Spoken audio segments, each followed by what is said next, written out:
Telangana cabinet సమావేశం ముగిసింది. CM అధ్యక్షతన సమావేశమైన కేబినెట్ 2 గంటల పాటు చర్చించింది. జీఎస్టీ బిల్లు రేపు సభ ముందుకు రానున్న నేపథ్యంలో కేబినెట్ దాన్ని ఆమోదించింది. రేపొక్క రోజే సభ జరపాలని నిర్ణయించింది. దీంతో పాటు కొత్త జిల్లాలపైన కేబినెట్లో చర్చ జరిగింది.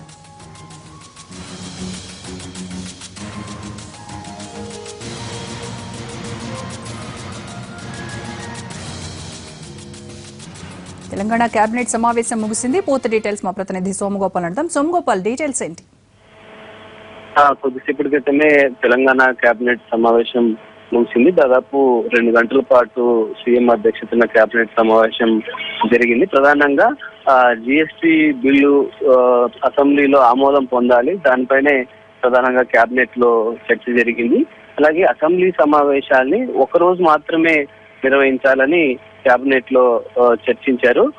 రేపు ఒక్కరోజే జిఎస్టీ బిల్లు ఆమోదం కోసం అసెంబ్లీని లో చర్చించాలి, ఆ తర్వాత వాయిదా వేయాలని.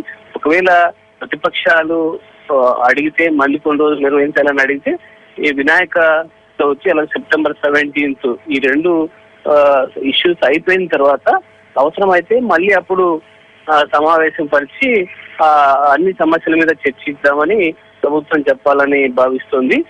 ప్రధానంగా మహారాష్ట్రతో తెలంగాణ ప్రభుత్వం చేసుకున్న ఒప్పందం, అలాగే కొత్త జిల్లాల ఏర్పాటు, ఈ 2 ఇష్యూస్ మీద విపక్షాలు పట్టుబట్టే అవకాశం ఉంది.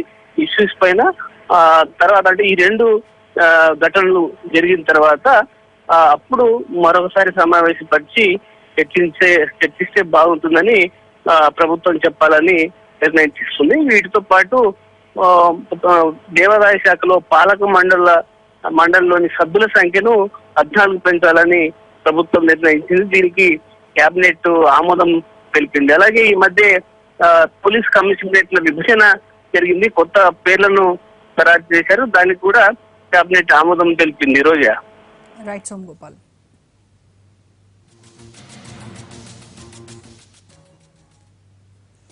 మహా ఒప్పందానికి నిరసనగా జలసౌధ ముట్టడికి టీటీడీపీ ప్రయత్నించింది. అయితే టీడీపీ నేతలు, కార్యకర్తలను పోలీసులు అడ్డుకోవడంతో పరిస్థితి ఉద్రిక్తంగా మారింది.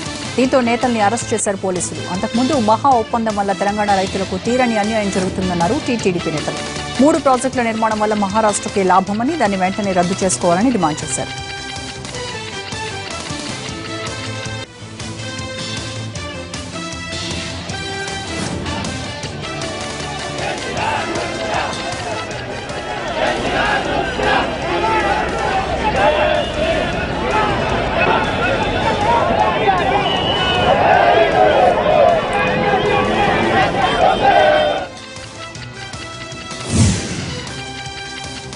తండాలను గ్రామ పంచాయతీలుగా మార్చి ఎస్టీలకు 12% రిజర్వేషన్లు కల్పిస్తామని చెప్పారు నిజామాబాద్ ఎంపీ కవిత. నిజామాబాద్ జిల్లాలోని కస్బా తండాలో జరిగిన తీజ్ ఉత్సవాల్లో ఆమె పాల్గొన్నారు. లంబాడాల ఆరాధ్య దైవం సేవలాల్ మహారాజ్ ఉత్సవాలను అధికారికంగా జరిపిన ఘనత కేసీఆర్ ప్రభుత్వానికే దక్కుతుందన్న ఎంపీ గిరిజనులు అన్ని రంగాల్లో ముందుకు రావాలని కోరారు. కస్బా తండాలోని సిమెంట్ రోడ్ల అభివృద్ధి పనుల కోసం 10 లక్షలు కేటాయిస్తున్నట్టు చెప్పారు కవిత.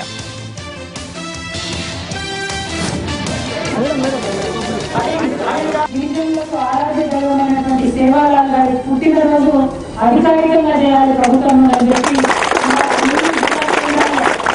అందరూ మంత్రులు, ఎమ్మెల్యేలు, అధికారులు అందరూ పోయి నిలబడి సేవాలాల్ మహారాజ్ కి దండ వేసి ఆ గౌరవాన్ని ఇస్తారు. అది ఏపీ సీఎం ఆమరణ దీక్ష చేస్తే కేంద్రం దిగొచ్చి ప్రత్యేక హోదా ఇవ్వటం ఖాయమన్నారు కాపు నేత ముద్రగడ పద్మనాభం. చంద్రబాబుకు, పవన్ కళ్యాణ్లకు హోదా విషయంలో చిత్తశుద్ది ఉన్నప్పటికీ దీక్షతోనే అది సాధ్యమవుతుందన్నారు.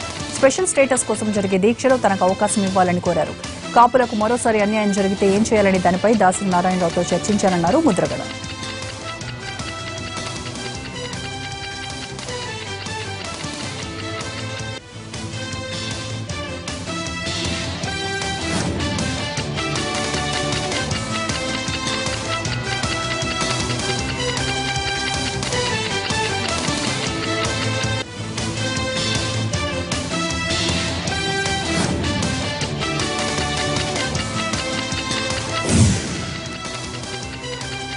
డెడ్ లైన్లతో కాపు రిజర్వేషన్లు రావన్నారు TDP MLA Bonda Uma. Supreme court guidelines ప్రకారం ముందుకెళ్లాల్సి ఉంటుందన్నారు. వ్యక్తిగత కక్షల కోసం కాపు సామాజిక వర్గాన్ని రెచ్చగొట్టొద్దని ముద్రగడకు సూచించారు బోండా ఉమా. కాపుల్లో గందరగోళం సృష్టించొద్దని ఆయన కోరారు.